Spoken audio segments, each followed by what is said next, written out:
Welcome to my super type A attempt at being Zen, the podcast. My name is Risha York, and I will be your host. If you are overworked, overtired, overstretched, overwhelmed, and just over it, you are in the right place.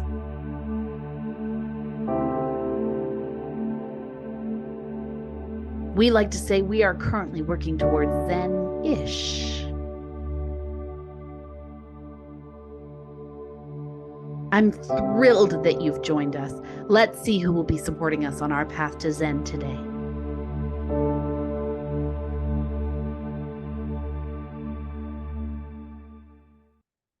Welcome back to my interview with Linda Goodall. Let's hop right back in. Thank you for joining us.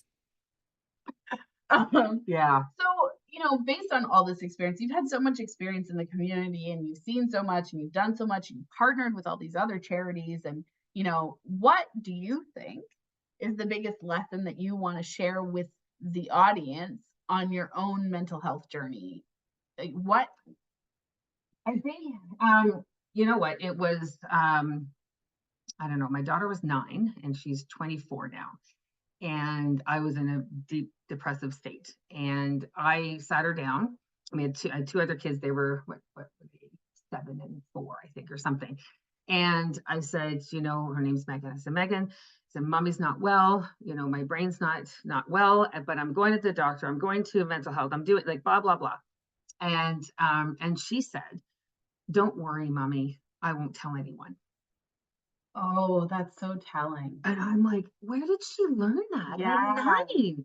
So I looked at her and I said, honey, you can talk to whoever you need to, because I know I'm not here for you. Yeah. So she was in grade 4. She wrote, so sweet. She wrote a letter to the teacher and said that she couldn't do her homework because she was taking care of her mom and taking care of her siblings. And it was really sweet. But I had a blog a while ago and I wrote about it because I was like, that at that moment, I thought, when I'm well, I'm going to talk about it. Yeah. Because if a 9-year-old who's in a supportive household can think like that, yeah, it's a telling of our society, I think.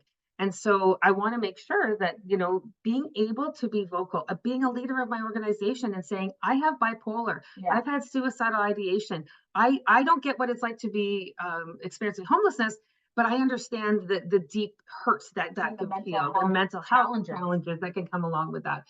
So that's the vulnerability, right? Yeah. People talk, but I also don't talk about it all the time. No, because you talk about it all the time, it defines you. And here's the other thing about that. I don't want to be defined by my mental health challenges. Like, obviously, for anyone who knows me, I suffer from extreme anxiety, right? Yep. And it's funny because I remember my mother was a therapist. I remember her saying, why is it everyone nowadays has extreme anxiety? I know. And I was like, where do you want me to begin? Yep. Right? Yep. Like, there are so many reasons. For sure. But what's funny is, that stigma that people have around mental health or just health in general. Like my mother had Parkinson's and she kept it very quiet for a very long time because she was a professor, right? A tenured professor. And it's not okay to be sick, but she was cognitively functional. Right. Wow. Very well into the disease. It's tough. Yeah. And so for her, it was very frustrating because people would comment like, oh, you look stiff, or there's something wrong with what happened to you. Are you okay? And she's like, it's no one's business but mine. And I knew, but no one else knew. And that's frustrating because for me to try and carry that. Exactly. So I had therapists that I would talk to and my partner knew, but generally no one else knew. And people would be like, oh, I saw your mother and is she okay? And she would always say, oh, I fell off my horse or I like whatever. And that made that you would have to say the same kind of things, which was heavy. Oh, and so she's carrying this burden of judgment. And the way she explained it to me was like, look, here's the thing. There is certain elements with Parkinson's where people make immediate leaps in logic, like, oh, so you have dementia. No. Not necessarily. It can be part of Parkinson's, but it's not always, right? I mean, unless you actually share that with someone, they're not going to know, and they're going to keep on thinking that that's what's. This is it. And so she just did not want to be painted with any kind of brush. And also, she's like, I do not want to be treated like I'm sick. Right. And she knew I would never do that because she's my mother. So I'm just going to treat her like my mother. Your mother. Right. And so it was funny because we'd have these like classic mom and daughter interactions or fights or whatever. And people would be like, isn't she sick? And I'm like, so what? She's still human and still out of my line. mom. And that's actually interesting too, because mental health, you don't actually typically see it. Right. Yeah. Except you may see the sadness in people's faces, but you don't necessarily see it. And so people try to hide it, just like your mom did, right? To be able to not, I think I do. There's times that I'm like, well, people are going to think I'm not good enough because they're going to be worried. They're going to step on eggshells around me. They're going to. And from where does that come? Right. That's the question. And it's funny, like she was a mental health professional. She lived her entire life supporting people she worked at the detox. She was the director of the detox. She, addictions, therapy, groups, like everything. She knew that. But why is she keeping it secret? Because she also knows the stigma that surrounds all of it. They need to be together all the time.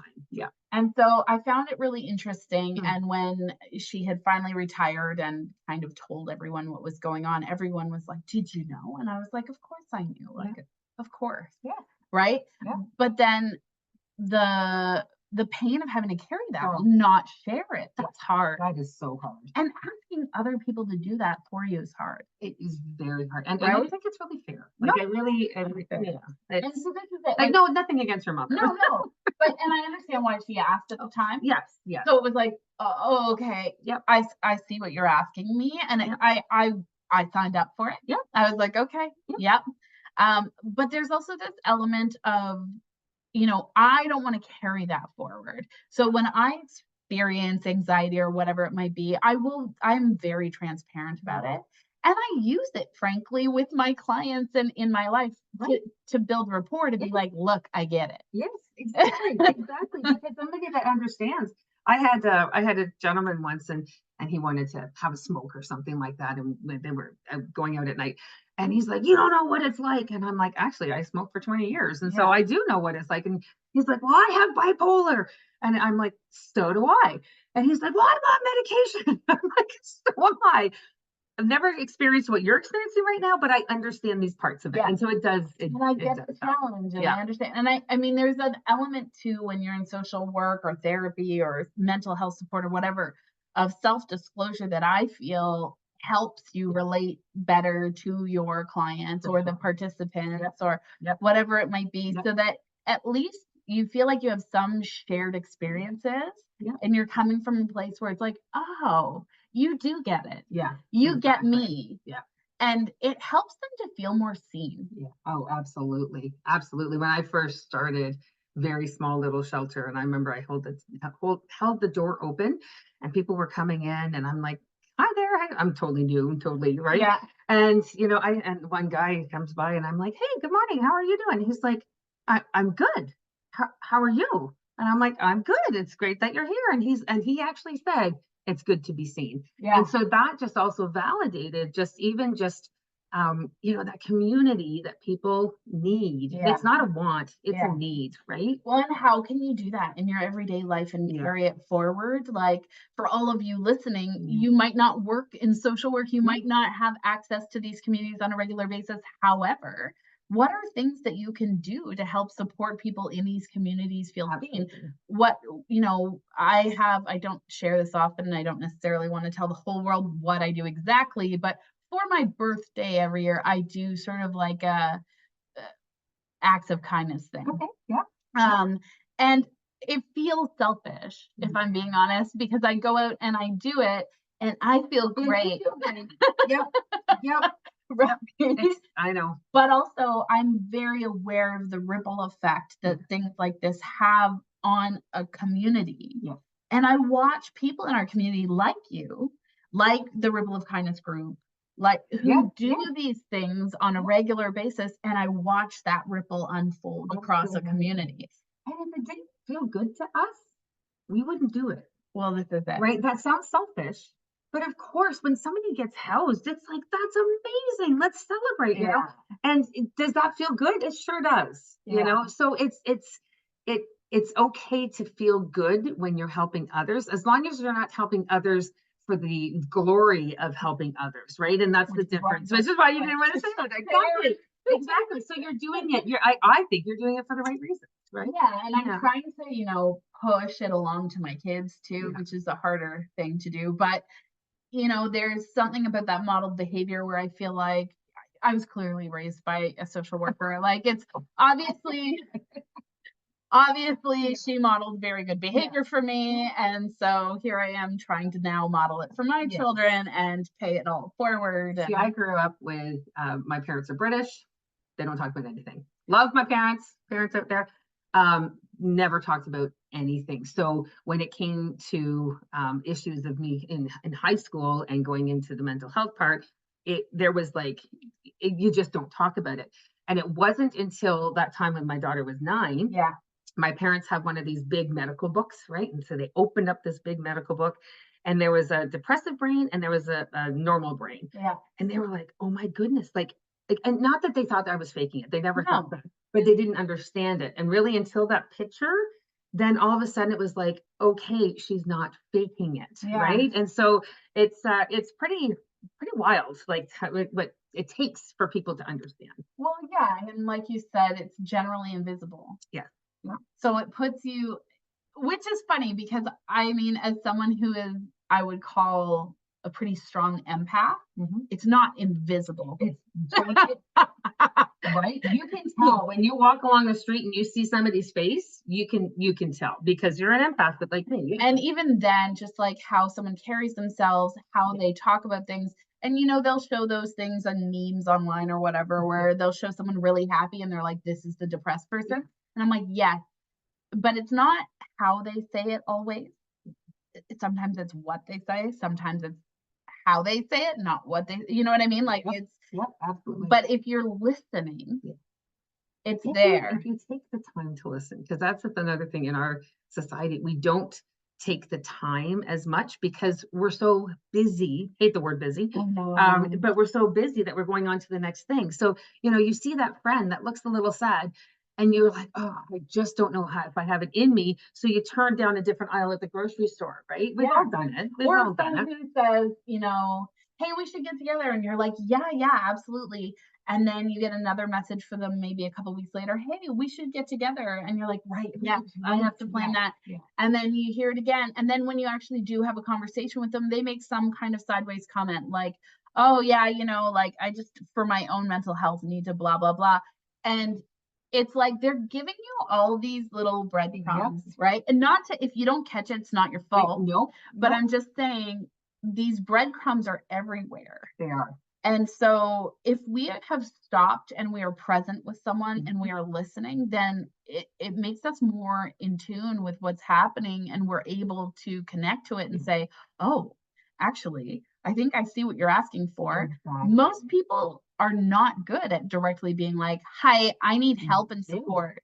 How many of us have done? Well, I mean, hey, I do it, but I didn't for many, many, many years, right? And most of us don't. Most of us don't for a long time. Yeah, and I'm not perfect at it because I still don't now, and I will. I mean, it's funny. I think since I've become a mom, there's this other aspect too where I'm like, hello, can anybody hear me? Because there's this mental load that I think you carry as a mom, as well as just all these expectations and all these things that you're doing. And so I'll have these moments where I'll ask something of my oldest son, who's 8, and he'll completely ignore me. And then I'll say it again. And then I'll like kind of say to my husband, like, can you step in here and take over the pounding or the something so that I don't have to keep it on my list of things that I'm addressing while I do these 9 other things, please. And so I will have moments now where I pause in the middle of the kitchen and I act like a mime. And they all look at me like I'm nuts. And I'm like, oh, you can hear me when I'm quiet now. Exactly. So, I mean, I think there's this like, I will be actively asking for help. Yeah. Right. And then I'll have this moment, like, how can I get them to hear me? Yeah. And sometimes I'm not heard. And I will literally pause everything and make them all look at me and say, none of you are listening. Yeah. Nobody is hearing mommy. I have asked 5 times for help. I am being really direct with my ask. And I need some support right now. Yeah. And you're all out to lunch. So come over here. Get in my mind box with me. Somebody, you know, and my oldest is always frustrated because they'll be like, look at me in my eyes, look at my eyes. Yep. Right. Or my, you know, number one saying around here is, do you hear my words? Yeah, hear my words. Yes. I remember using those words when the kids were young. Right. Yep. Yep. And I'm trying to just be really clear in my communication. Yeah. But I mean, like, they're 4 and a half and 8. It's not their responsibility to take care of mom. Even with that, with like when somebody's reaching out, even by text, sometimes when people are in the depressive state, they can't ask for help because they don't know. They literally can't. But a text, like I one time, like the texting was what was my life source. Yeah. I did not want to see people. And I didn't want, you know, people, oh, I can bring you a coffee. No, thank you. But just those check-ins and not necessarily, yeah, or even like, you know, just thinking about you, because sometimes they can't answer how's your day going, right? Yeah. But not having those, because it's so you're hearing them that they need to be connected, but they're not ready to be face to face, right? And incredible friends that are so good at I know, yeah, me too. Right? It's amazing. We'll like message you and be like, just wanted to let you know you're on my mind. And I try and do that too. Yeah. And I try and do it when it happens, like as opposed to you know, this person just popped into mind. I'm going to send them a super quick text and be like, you're on my brain. I love you. And I just wanted to let you know I'm thinking about you. Exactly. That's literally the least I can do. Right. Like, and it means so much. It means so much. And we know what it feels like for when we receive it. Right? Yeah. And it has a huge impact. And I have had friends who have committed suicide in the past. And I think about the communications we had leading up to that point. And I'm like, ooh, I wasn't listening. I wasn't listening. And again, not my fault. Nope. Your life happens. Nope. You're in the middle. Don't blame yourself. Yep. But if I had been more present in those communications. I think you're seeing this stuff going on. Right? Yeah. If I had been more present when interacting with him, maybe I could have helped more. Yeah. You know, there were times when I literally said, no, I can't, due to my personal boundaries, help you in that space. Right. Which is okay too. Right? Yeah. Which is also okay. But I think that when we run into those moments, instead of just saying, I can't, due to my personal boundaries, to help you in that space, I needed to kind of follow that up with, but I'm really wishing you well, and I'm thinking about you a lot, and I really want this to happen for you. Yeah. I just can't be the person to make it happen. And you learn that. Right? Yeah. But it's these moments in life that kind of like bring this stuff up, and you're like, oh yeah, okay. I think I could have been more aware in those moments. You know, life is just like, life is hard. Yeah. Life is hard, but it's so beautiful at the same time. Right? And it is a learning lesson all your life. Like, you know, people are like, oh, have you learned everything you need to know? No, never. Right. Never. And I think as long as we're always open to that, like that is a hard lesson to learn. It horrible. Is. Right? Yeah. And of course that's hurtful for you, but yet you've learned it, so that might be and supportive really and helpful for somebody forward, else. Right? Like I do try and be present, but also mindful of my boundaries. And this is a big deal because when you're an empath, you want to help everyone. Yeah. And I've had people reach out to me because they know that's the kind of person I am. Yeah. And I barely know them. Yeah. And then they're like, can you help me through XYZ? And I'm like, yeah, here's the thing. Like, I want to support you. And if there's ways that I can support you within my personal boundaries, I will. Yep. But if there's a point where I feel like I can't engage in this conversation, I'm going to be really clear about it, because I also have to guard my personal mental health, and I have to be aware of my own self. You can't feed from an empty well. Nope. Right? Not. So if we're not caring for ourselves and filling our buckets and giving ourselves time and space and setting our boundaries and standing up for ourselves when we need to and communicating clearly and modeling behavior. That's a really long list. I know. But it sounds doable. It And that's does the thing. sound It's not doable. like there is a lot of things there, but it is And not to be doable. perfect in all of it. Never going to be perfect. Darn it. I know. I know. I know the inner perfectionist in me. Right? I mean, we share a lot of best practices on this podcast, and I share a lot of best practices in my work. But by no means are we expecting you to be 100% in compliance with these best practices all the time. We just had a conversation in my master class about meditation. And half the room, it was split. Half the room was like, I hated it. And the other half was like, I loved it. The irony is the people who said I loved it have already moved through the I hated it stage. They got to the I love it. Yeah, that makes sense. Right? Yeah. And so I laughed when they were like, I hated it. And I was like, I get it. You'll get there. Right? Yeah. But it's one of those things, like, it's hard to sit alone with your own thoughts. It very much is. Right? It very much is. And while meditation, like if you ask anybody what's a great mental health practice, one of the first things to come up is always meditation. Meditation and mindfulness. Yep. And I always say to my clients, like, look, I'm not expecting you to be a monk. Nobody's going to achieve enlightenment here. Never happening, actually. I don't even. It's just not. I'm not getting there. Exactly. I guarantee I it. can't get you there either. Yeah. No way. Yep. Like, not going to happen. I am way too high strung. So, but I can find moments. I can find moments of peace. I can find moments of stillness. I can find moments of enlightenment, not like pure enlightenment, but like a moment where epiphanies happen or things kind of fall into place in my brain and I go, oh my God, yes, right? I can find moments, and all the work it takes me to get to those moments is worth it. For sure. For sure. Right? But I'm going to screw up 10 times before I get it right. Before you get it. Exactly. I went at the beginning of my leave that I was on, I went to a yoga retreat and we did some meditation. It was like 8:00 at night and we did a little bit of yoga and a little bit of meditation. And I haven't felt that relaxed and like empty brain, I guess, you know.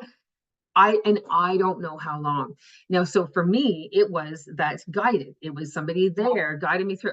If I go to sit down by myself, I'm like, oh, I got to do this. I got to do, you know, and I haven't done it again since, which is ridiculous. Why haven't I? And it did so much for you. It did. It really did. I'm a big fan of the Deepak Chopra guided meditations because his voice and accent is so beautiful. Yeah. And I could just listen to him talk all day long. I think it's gorgeous.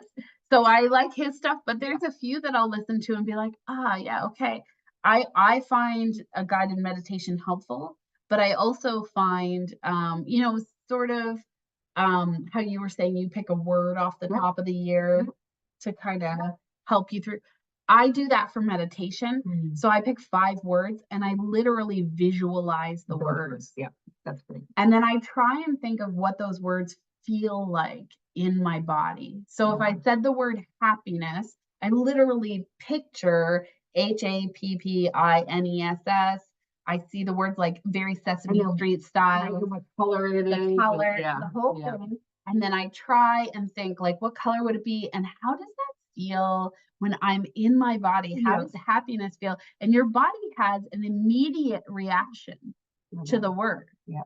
Right? And then just being mindful around, now that I'm feeling happiness, what does that feel like in my body? And how is my body reacting? And like these are, and what I've learned this week, really interesting, the neuroplasticity of our brain is so incredible that we can actually create new neural pathways by doing things like this. So you meditate and it's hard. Yep. But then you do it again and it's easier. And you do it again and it's easier. And now all of a sudden, through the hate to the light. Light and love. Yeah, and it's fun. And for my birthday last week, we went and did a sound bath. Have you ever participated in this? No. Yes. No. I have not. like the But I've wanted singing to. bowl. Okay. Yeah. No. Yes. I highly recommend it. I've heard it. It's pretty amazing. It's awesome. And at least 3 of the people in the room were like, that was awful. I was full of anxiety for the first 10 minutes. And I was like, I get it. It's loud. There's a lot of sensory overload. Yep. But it wasn't crinkling. No, thank God. But when you kind of relax into it, I felt so chill afterwards. And it was my second time doing it. Yeah. The first time I did, I also felt so chill. Yeah. But I always try and take note of this feeling in my body is great. Yeah. How did I get here? Mm-hmm. What happened to get me here? How do I recreate this? Yeah. Right? Yeah. Because to your point, you've never felt more relaxed. So do it. why Like, isn't it part of your routine, your habits, your everything? Because clearly it's something that your body enjoys, your brain enjoys. Yeah. Right. And that's why I hesitated, because they had a singing bowl, but it wasn't like a sound bath. Like that's why I hesitated, because I'm like, but it wasn't really the sound bath. And that's why I really have thought about doing that. I highly recommend it. There's a few places in town that are doing it. You can go to the holding space and do it too. Right. They're lovely. Yeah. But yeah, it's an experience. And these are the tools. These are all tools. Yeah. And it's funny how these moments, like when you have those moments, sort of like I was suggesting with your inner child and finding your joy. And when you think about those moments where you feel relaxed or fulfilled, or you have a moment to pause and say, this is a great moment. Yeah. Right. Pause was my word a couple of years ago. I thought like I needed to learn how to pause. Yeah. It's a tough thing to do. But then I got cancer, so it didn't work so well, because then I really paused. But I was able to heal. So there we go. That was a forced pause. Yeah, that's intense. But also a lot of, I'm sure, introspection during that time, right? Like, I'm sure you had a lot of stuff you worked through internally during that process, which is, again, our body does things for us to take us to a place where we need to process some stuff. We may not like it. No, we may not like it. But it's funny how that happens, right? And how this pause thing is difficult, especially if you're type A and you're high functioning. Right. That's not a thing that comes naturally. No. I find the more I meditate, the better I am at pausing. Yeah. But that makes sense. That's exactly what you were saying before with the brain too. Yeah. And the better I am at pausing, the better I am at emotional regulation. And the better I am at emotional regulation, the better I feel, the less stress I feel, the less anxiety. It like all snowballs, right? And it's funny because, like I said, I'm not perfect. I don't meditate every day. That doesn't happen every day. I can't. You can't. No. I can't. I wanted to in once a week. I wanted to, like I said, like when I was off, I was like walking, reading, and praying every day. And I'm like, I'm going to continue that. I'm like, of course it didn't when I went back to work. But now I'm like, I'm going to walk 4 times a week. Right. So it's doable. And, if it's raining, I'm not feeling like that, and it's so give yourself permission to not be perfect. Right. Like, because at the end of the day, no one's expecting you to do this every single day. No. You make the space for yourself. Yeah. Right. And you decide what you need to fill your bucket. Yeah. But for me, like, I just need to be social. Yeah. I need to be around people that aren't my husband and children, bless them. But I need to exit. I need some feminine energy once in a while, because my house is full of boys. For sure. Yeah. And we got a puppy in January, and he's a boy. So like, it's just, you need to get out, be around women, your women friends. Yeah. And I know what that does for me. Yeah. Right. And there's a shared experience there too, where it's like, I'm experiencing this, and someone else goes, yes, me too. Yeah. And you don't feel so alone in the struggles that you're having. And especially as a woman experiencing perimenopause in a house full of men, they don't know. They don't know what's up. So I need to leave the house and sit down with some women and be like, girls, come back healthier for them as well. Yeah. Right? Yeah. And feel like I'm having some kind of respite. Yeah. That's hilarious. From the constant, fart jokes and Yep. I have a boy and 2 girls, so I had that balance. That's nice. That's nice. Yeah. What's that like? Well, I won't tell you about girls in teenage years, so let's just not go there. I've heard. Yeah. But yeah, I It's tough. mean, I feel like I was born to be a boy mom. Yeah. Like it's just so suited to my personality type. But that being said, I also leave a lot of space for them to explore and Yeah. you know, they love to come out in fairy wings and Oh, we talk about rainbows and I teach them songs and every time they call something a girl thing, I'm like, oh, that's not a thing. that's not a thing. That's not Yeah. real. Yep. That Yep. doesn't exist. Oh, that's good. So we try and create some balance in the house that way. Yeah. But still no one will watch My Little Pony with me, which sort of sucks. I made, Waldorf dolls, the No. so there's these Waldorf dolls that are soft and like the Waldorf, it's the schooling, like wooden, bricks and all that kind of stuff. So I made a Waldorf doll for all 3 of my kids, even my son, right? Of course, why not? Yeah. So the girls would play with theirs, but my son had his doll and his name is Nathan, he called him Nate, and he had him up on a shelf. And I'm like, okay, so like he was there for like a year. And I'm like, okay, well, I'm just gonna move it. And I moved it. And he's like, where's Nate?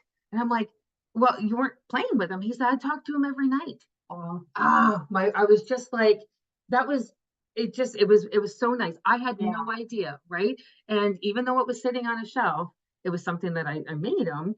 And it was a doll, which of course looked like him. It was so cute. Yeah. But yeah, it was that important to him that he was talking to it every night. Yeah. You just never know. You never know. Yeah. You gotta leave during the day you play with the trucks. Yeah. Right? But yeah, you gotta give that space. Yeah, give the space for them to discover on their own. Yeah. Well, I'm delighted that you were able to come back and make time for me. I've had a few hot flashes during our time, but that's normal. You and I both. But I'm so grateful because I think that I love how open and outspoken you are about your mental health journey. And I also love how open and outspoken you are for your community that you represent. And our community is amazing. Like, can we just for a minute have like a moment of, I really love Aurelia. I really do too. Like Aurelia cares for each other.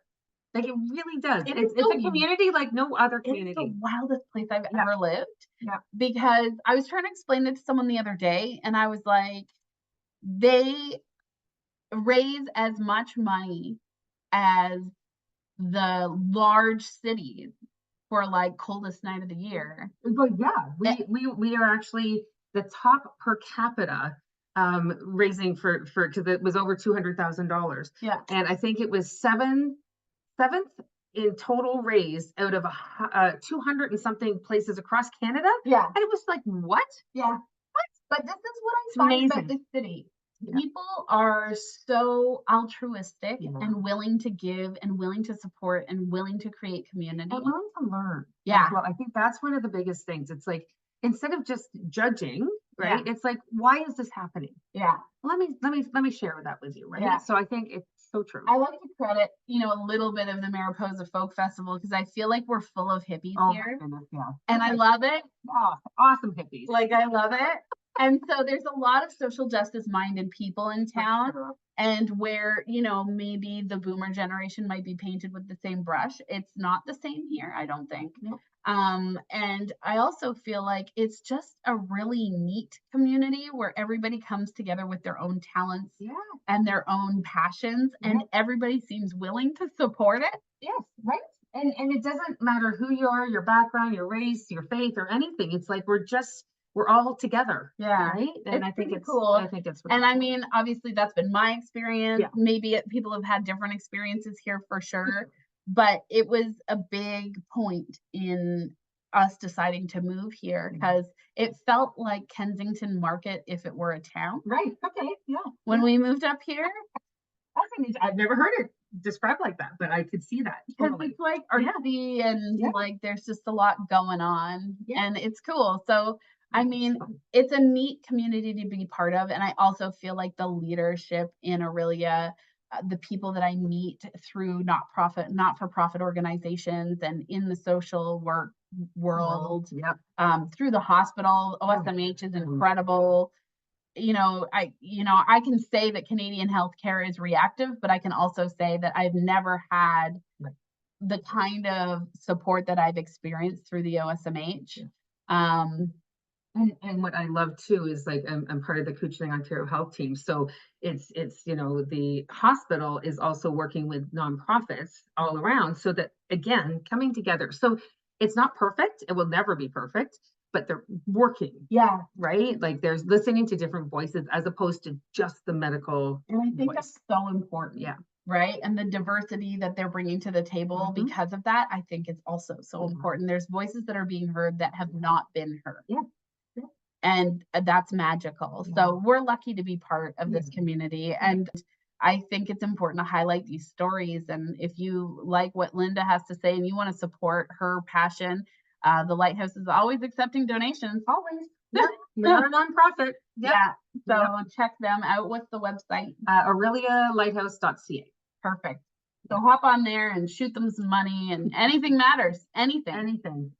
So help them out, because I think that, with leaders like Linda here, we're all trying to build this inclusive, supportive network for people. And if you want to contribute, like reach out to Linda, even if you're local, and ask how you can help. Well, thank you. Of course. I appreciate that. Thank you for listening. Like and subscribe to our channel wherever you listen to podcasts. Visit www.yorkmotivational.com for more information on my Super Type A Attempt at Being Zen, the coaching program, Lead Without Permission, or visit our contact page to reach out to Risha.